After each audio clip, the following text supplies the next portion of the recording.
Dear ICSE and IAS student, आज हम लोग 20 डेज प्रिपरेशन चैलेंज लेंगे बोर्ड एग्जामिनेशन को लेकर कि किस तरह से आईसीएसई एंड आईएएसई के सिलेबस को कवर अप करना है with in time period.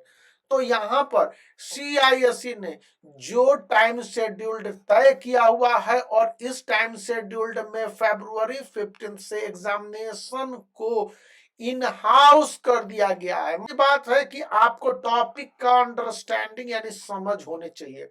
Weightage प्रत्येक चैप्टर के है और इस चैनल पर पूरे यूट्यूब में पहली बार मिलेगा कि किस चैप्टर के क्या वेटेज है। सीआईएससी ने दिया है, सीबीएसई ने नहीं दिया है। तो स्टूडेंट को अपनी डिफिकल्टी के साथ स्ट्रेंथ एंड वीकनेस, यहां पर कहा जाता है इसको कि DSW या SWD भी होता है, स्ट्रेंथ वीकनेस एंड डिफिकल्टीज को देखना होगा और वेटेज के हिसाब से एग्जामिनेशन के प्रिपरेशन करना होगा। यहाँ पर आप देखें कि आपके बुक कौन कौन से हैं और अचीव्ड गोल क्या है, किस तरह से आपको इंक्रीज करने होंगे। तो डे वाइज हम लोग चलते हैं कि अगर हम लोग फर्स्ट टू 5 डेज में सिलेबस को समझ लेते हैं, प्रिपरेशन के अपने मॉड्यूल को अच्छी तरह से समझ लेते हैं, तब जाके 6 to 10 डेज का जो चैलेंज होगा वहां पर आप सारे कोर कंसेप्ट को दोहरा ले। ये कोर कंसेप्ट पहली सबसे बड़ी बात होगी। सभी सीआईएसई के टीचर बोलते हैं कि कोर कंसेप्ट के बाद फॉर्मूला आपको सभी सब्जेक्ट में है।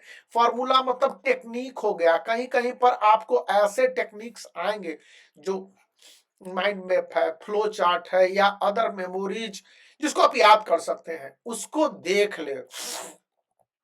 अब थ्रू आउट आप जब देखेंगे टेक्स्ट बुक को और एक्सरसाइज को और सॉल्व एग्जाम्पल को तो समझ में आएगा कि एक स्ट्रॉन्ग फाउंडेशन आपके दिमाग में बन रहा है। अब वहां पर है solving past year question paper. मैंने कल ही बताया है कि PYQs किस तरह से इंपॉर्टेंट है। यहां बताया जा रहा है 2023 को आप छोड़ दे, 2022, फिर 2020 और 2018 या 19 कोई एक साल के PYQs को बना लिया। आईसीएसई और आईएससी दोनों के लिए इंपॉर्टेंट है कि किस तरह से आप गो अहेड करेंगे। अब second day, day 11 to 15 challenge है कि डीप डाइव करने होंगे। और डीप डाइव से मुझे अभी याद आता है कि आपके पास एक सैंपल बुक होगा, तो आप सैंपल बुक को किस तरह से पढ़ते हैं या फिर एक चैप्टर का एक दिन में किस तरह से प्रैक्टिस या मॉक टेस्ट करते हैं, इसको लेकर एक नई टेक्निक भी आई है और उसको आप देख लेंगे। तो जो भी बुक आपके पास हो, मैं तो एक बुक को आपको बता रहा हूं, लेकिन आप जिस भी सैंपल पेपर को खरीद लिए हो उसको अपने हिसाब से यूटिलाइज करेंगे और उसके चैप्टरों के साथ वर्ड्स को। यहां पर मैं बताने जा रहा हूं कि आप अपने टेस्ट पेपर को एनालाइज करें। अभी बताया है मॉक टेस्ट देंगे, तो वो परफॉर्मेंस और आपके टॉपिक के हिसाब से आइडेंटिफिकेशन हो जाएगा। फिर आप टाइम डेडिकेट करते हो, प्रत्येक स्टूडेंट अपना टाइम और एफर्ट डेडिकेट करता है। यहां पर है time into effort equal to result, यानी कि result in form of marks. ये फॉर्मूला ये सबसे ज्यादा वर्क करता है। आप टीचर से कुछ भी पूछने में संदेह ना करें और क्लासमेट की भी मदद ले सकते हैं। रिवीजन के लिए रेगुलरली मॉक टेस्ट दे और मॉक टेस्ट टाइमली कंडीशन होने चाहिए। इसीलिए तो मैंने बताया कि आप सैंपल पेपर को बनाएं। जिस किसी भी सैंपल पेपर को खरीद रखा उसको जरूर बनाएं और एनालाइज करें कि कहां पर आप ठहरते हैं। यदि आपका ठहराव बहुत अच्छा है, दैट इज गुड। अब लास्ट डे आता है, डे 20। समय आपने बहुत लगा दिया प्रोफेशनल वे में, बहुत सारे टॉपिक है जो छूट रहे होंगे तो आप उसको छोड़ने दें। अटेम्प्ट करें योर बेस्ट, और बेस्ट के लिए सबसे ज्यादा जरूरी है कि किस तरह से आप पढ़ते हैं।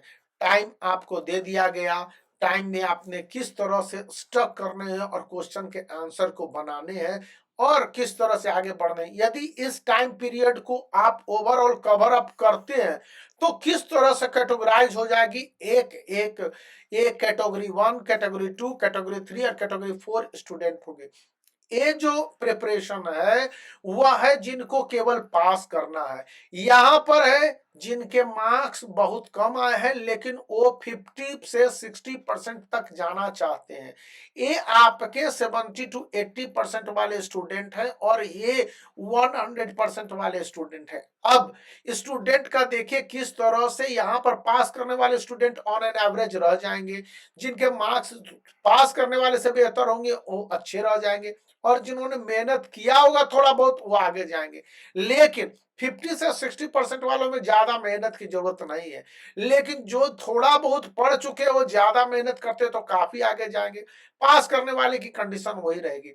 लेकिन थर्ड केस है, केस 3, कैटेगरी 3 में पास करने वाले और जो पढ़े लिखे स्टूडेंट होते हैं दोनों में लेवल अप हो जाएगा, और यहां पर तो आपके पास करने वाले एक स्टूडेंट ही एक्सेल कर जाते हैं।